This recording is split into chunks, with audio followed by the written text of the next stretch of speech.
এত সুন্দর একটা দিন এইভাবে যে এলোমেলো কাটবে একদমই বুঝতে পারি। আসসালামু আলাইকুম, welcome back to my another video. I hope আমার সকল আপু ভাইয়েরা আল্লাহর অশেষ রহমতে ভালো আছেন এবং সুস্থ আছেন। আমি ইনশাআল্লাহ আপনাদের দোয়া এবং আল্লাহর অশেষ রহমতে আলহামদুলিল্লাহ অনেক ভালো আছি। জুম্মার দিনটা আমাদের সকল মুসলমানের কাছে ছোট একটা ঈদের দিন। এই ঈদের দিনটা নিয়ে আমাদের কিন্তু অনেক প্ল্যানিং থাকে, আমারও কম বেশি থাকে, কিন্তু কথা হচ্ছে যে সবকিছু কি আর প্ল্যান মাফিক হয়? কিছু কিছু দিন এমনভাবে সবকিছু এলোমেলো হয়ে যায়, আমরা যেমনটা চাই তার একদমই উল্টোটাই হয়ে যায়। চাইলেও কিন্তু আমরা সেটা পরিবর্তন করতে পারি না। তবে হ্যাঁ, এত ঘাবড়ানোর দরকার নেই। আমি ঠিক যেভাবে বলছি একদম এলোমেলো হয়ে গেছে, উলটপালট হয়ে গেছে, আসলে তেমনটাও কিছু না। জাস্ট আমি যেভাবে যেভাবে আমার সংসারের কাজগুলো প্রতিদিন ঘুমানোর আগে সাজাই, সেইভাবে কাজগুলো আজকে হয়। কেমনভাবে কি কি এলোমেলো হয়েছে সেটা আমি আপনাদেরকে সকাল থেকে বলি। গতকাল রাত্রে ঘুমানোর আগে প্ল্যানিং ছিল ভোরবেলা উঠবো, উঠে ফজরের নামাজ আদায় করবো, তারপরে দুজনে মিলে হাঁটতে বেরোবো। দুঃখের বিষয় কি জানেন, প্রতিদিনই কিন্তু 5টা সাড়ে 5টার ভিতরে ঘুম ভেঙে যায়, কিন্তু আজকে আর সেই ঘুমটা ভাঙেনি। ঘুমটা ভাঙছে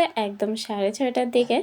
আর তারপরে উঠে আপনাদের ভাই আমাকে 2-3 বার বললো যে চলো যাই হাঁটতে, কিন্তু কেন জানে না একদমই এনার্জি পেলাম না। শুয়ে থেকে ফোনটা হাতে নিয়ে ফোন টেপা শুরু করে চলে গেল। প্ল্যানিং এর বাইরের একটা কাজ। আর একটা কাজ প্রতিদিনই কিন্তু চিন্তা করে রাখি, শুক্রবারে যেহেতু কোনো ঝামেলা থাকে না, একদম নির্ঝঞ্ঝাটভাবে কোনো তাড়াহুড়া ছাড়াই কাজগুলো করতে পারি, তো শুক্রবারের দিনটা অনেক সুন্দর করে ভিডিওগুলো সাজাবো, সেখানেই লেগে গেল গাফিলতি। বিছানায় থাকতে থাকতেই লোডশেডিং শুরু হয়ে গেছে, কেন জানি না আজকে অনেক বেশি সারাদিনই কারেন্ট গেছে।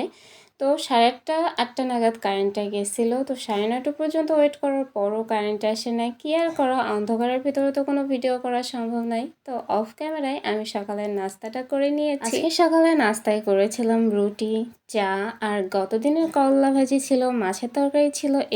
এইগুলা দিয়ে আমাদের সুন্দর মতো সকালের নাস্তাটা হয়ে গেছে। নাস্তাটা সবসময় চেষ্টা করি আমরা তিনজনে একসাথে বসে করার, কিন্তু আজকে আর সেটা হয়নি। আজকে নাস্তা বানানোর পরে আপনাদের ভাইয়া মানে নাস্তা বানানো শুরুর আগেই সে বাইরে গেছিল, 10টা বেজে যায়, তার দেখা নাই। কি আর করা, পেটে তো খিদার ইঁদুর চোচো করছে, তাই বসেই পড়ছি আমিও নাস্তাটা করে নিতে। কারণ গরম গরম পরোটা ফেলে রেখে পেটে খিদা নিয়ে ঘুরে বেড়ানো আমার পক্ষে কখনোই সম্ভব হয় না। তবে হ্যাঁ, এর ভিতরে মন খারাপের একটা ঘটনা ঘটে গেছিল।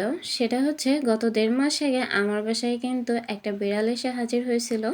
তো সে কোনো মতেই আমাদের বাসা থেকে যাচ্ছিল না, আর আমার তো বিড়াল অনেক বেশি পছন্দ, তো তাকে আমি রেখে দিয়েছিলাম। তো এর ভিতরেই সে 3-4 দিন আজ খাওয়া দাওয়া বন্ধ করে দিছে। তো আমি ভাবছি হয়তো বা জ্বর ঠান্ডা লাগতে পারে, আবহাওয়া চেঞ্জ হচ্ছে। আমি গতকাল তার জন্য 2টা ফাইলও আনছি, কিন্তু আজ সকালে ঘুম থেকে উঠে দেখি সে হঠাৎই হলুদ বমি করছে। আর হলুদ বমি করা যে কিসের লক্ষণ সেটা আমরা যারা বিড়াল পালি তারা খুবই ভালো করে জানি, এটা হচ্ছে মরণ ব্যাধি ক্যাট। এর আগেও আমার 3টা বিড়াল এই ক্যাট ফ্লুতে মারা গেছে, যার কারণে আমি বিড়াল পালতাম না। তো হঠাৎ করে এই বিড়ালটা যখন এসে গেছিলো আমি ভাবলাম থাকুক, কিন্তু সেও দেখেন 1-1.5 মাস যেতে না যেতে সেও এই রোগে আক্রান্ত হলো। কি করা, যে যাওয়ার সে তো যাবে। এখন মেন টপিকে আসি।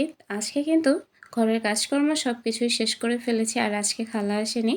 তো কাজকর্ম শেষ করে চলে গেছিলাম গোসল করে। বের হতে হতে দেখে অলরেডি বেজে গেছে 1:30, কারণ আমি গোসলে যাওয়ার আগে সব কিছু কোটা বাছা রেডি করে গেছি। তারপরেও তো এমনিতেই কারেন্ট তো যাচ্ছে আর আসতেছে, এই কারণে কাজগুলো ঠিক মতো হচ্ছিল না। গোসল থেকে বের হয়ে সোজা আমি রান্নাঘরে ঢুকি। রান্নাঘরে যেহেতু মাংসগুলো ধুয়ে কুটে মশলা টশলা সব কিছু রেডি করাই ছিল, জাস্ট আমি চাপিয়ে দিয়ে তারপরে চলে গেছিলাম লোশন। আর এর ভিতরেও রুহিমণিকেও গোসলে পাঠিয়ে দিয়েছি। আর আমি চিন্তা করলাম যে এখন আমি যদি একটু ফ্রেশ ট্রেশ হয়ে ক্রিম, তারপর হচ্ছে লোশন এগুলো মেখে রান্না করতে যাই, তাহলে দেখা যাবে যে 2টা বেজে যাবে, আর আজকে খেতে খেতে আমার 4টা বাজবে।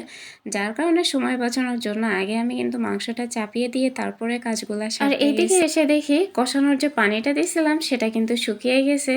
আর আমি এই পাশে চুলাতে পাতাকপি চাপিয়ে দিয়েছি, পাতাকপি ভাজি করবো। তো পাতাকপিটা যখন চাপিয়েছি তখন একদমই মনে ছিল না যে এটার ভিতরে আমি লবণ হলুদ কিছুই দেয়নি। তো মাংসটা কষাতে কষাতে যখন মনে পড়ছে তখন আমি লবণ হলুদ আর পানি দিয়ে নিলাম, কারণ পানি না দিলে সেদ্ধও হবে না। দেখা যায় পাতাকপির থেকে যতটুকু পানি বের হয় অতটুকু পানিতে পাতাকপিটা প্রপারলি সেদ্ধ হয় না, যার কারণে আমি সবসময় পাতাকপি ভাজির ভিতর এক্সট্রা আর একটু পানি অ্যাড করে দিই। আর আপনাদেরকে তো বলাই হলো না আজকে আমি কিসের মাংস রান্না করছি। আজও আমি হাঁসের মাংস রান্না করছি। গত সপ্তাহে হাঁসের মাংস করছিলাম, যদিও ভাবছিলাম যে আজকে আমি মুরগি রান্না করব, কিন্তু আপনাদের ভাইয়া বললো যে মুরগি না, আজকেও হাঁসের মাংস রান্না করো। আসলে শীতকাল আসলে হাঁসের মাংস খেতে সবারই কষাতে কষাতে আমি এদিকে একটু লবণটা আর স্বাদটা চেক করে নিচ্ছি। কি বলবো, এত বেশি মজা হয়েছিল। তবে হ্যাঁ, আজকে হাঁসের মাংসটা একটু ডিফারেন্ট ওয়েতে রান্না করছি। মানে হচ্ছে, আমরা যশোরের মানুষ তো হাঁসের মাংস বলতেই বুঝি নারকেলের দুধ। আমি তো নারকেলের দুধ দিয়ে ছাড়া কখনো হাঁসের মাংস খাইনি।